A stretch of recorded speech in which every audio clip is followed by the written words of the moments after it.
Você sabe por que o dia 5 de junho é considerado o Dia Mundial do Meio Ambiente?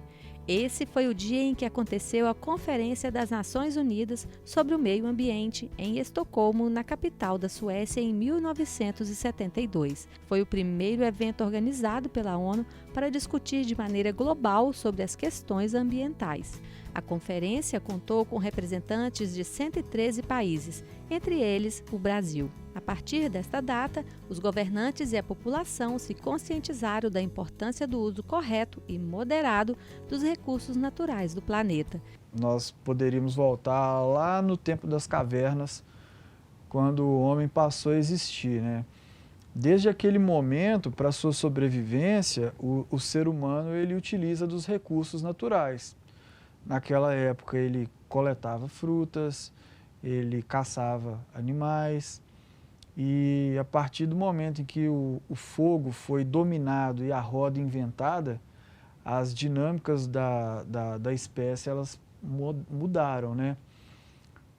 Nisso soma-se o fato do homem conseguir produzir alimentos através da agricultura.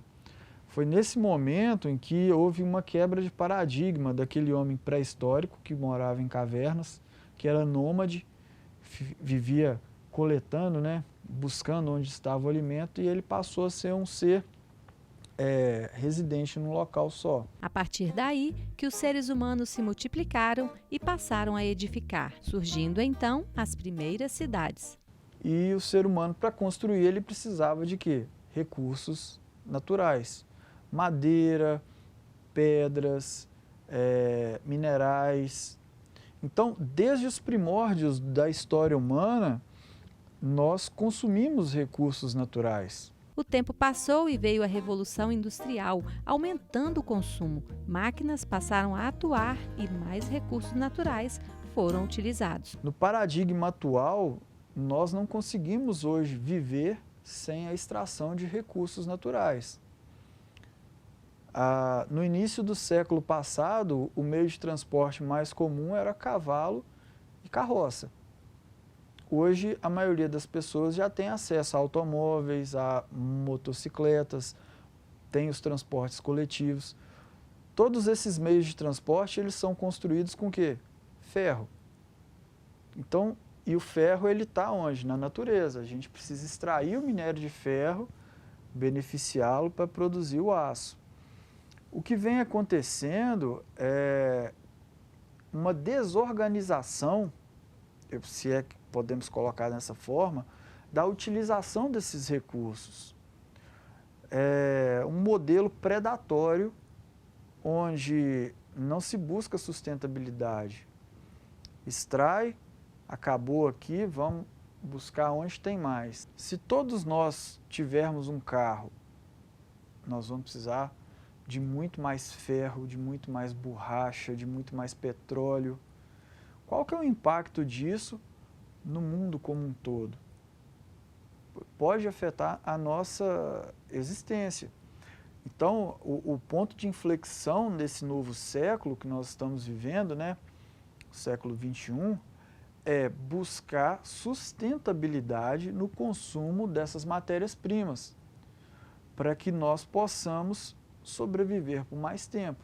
Surgiram então novas ideias como o conceito dos 3 R's: reduzir, reutilizar e reciclar. E como ser mais sustentável diante desse cenário? Com boas práticas.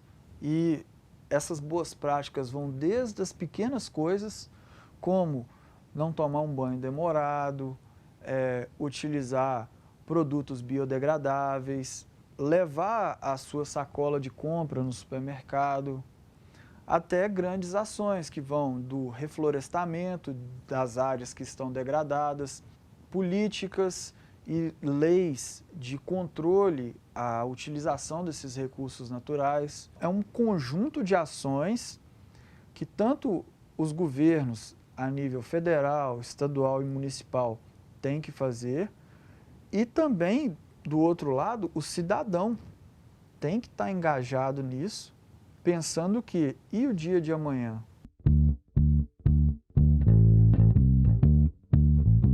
Antes de discutir projetos e políticas públicas de meio ambiente, é necessário conhecer de perto o problema. Nós estamos aqui na orla do Rio Doce, diante de um descarte irregular de área de preservação permanente. Aqui você pode observar toda a sorte de resíduos que foram descartados aqui. Nós temos resíduos de construção civil, resíduos eletrônicos, resíduos perigosos porque tem tintas, solventes. Nós temos resíduos orgânicos vegetais, de poda de árvore. Descartes irregulares como esse aqui, eles podem ser percebidos em toda a cidade. Eles são comuns em lotes vagos, eles são comuns inclusive em logradouros públicos, nas ruas, eles são comuns também na beirada de córregos.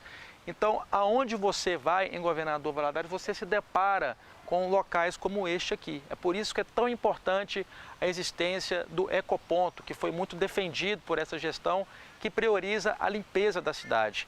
Foram previstos ao todo 11 ecopontos para atender toda a bacia urbana de Governador Valadares. Nessa gestão atual do prefeito André, inaugurou o primeiro ecoponto e ele oferece à população de forma gratuita a possibilidade de estar realizando o descarte dos resíduos que não são e não podem ser coletados pela coleta regular. E esse ecoponto do Santos Dumont, ele fica muito próximo aqui a esse local de descarte e é para lá que nós vamos agora para poder mostrar para vocês como que é esse projeto e como que ele vem funcionando desde então.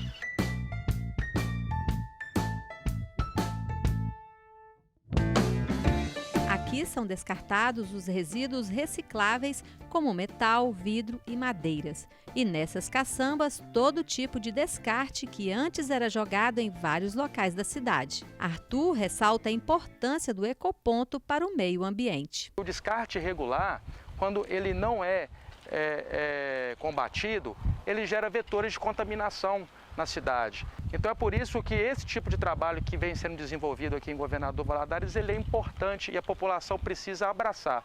Além disso, a conscientização ela é fundamental para o sucesso do projeto, porque, como vocês podem perceber, a população ela também tem participação dentro desse processo.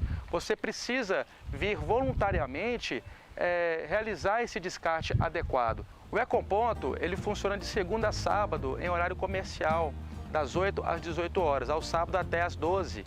E o atendimento ele é gratuito, não precisa de agendamento. E quando você tem esse material triado dentro das suas caçambas, dentro das suas qualidades, você pode promover ações de reciclagem e de reaproveitamento dos resíduos.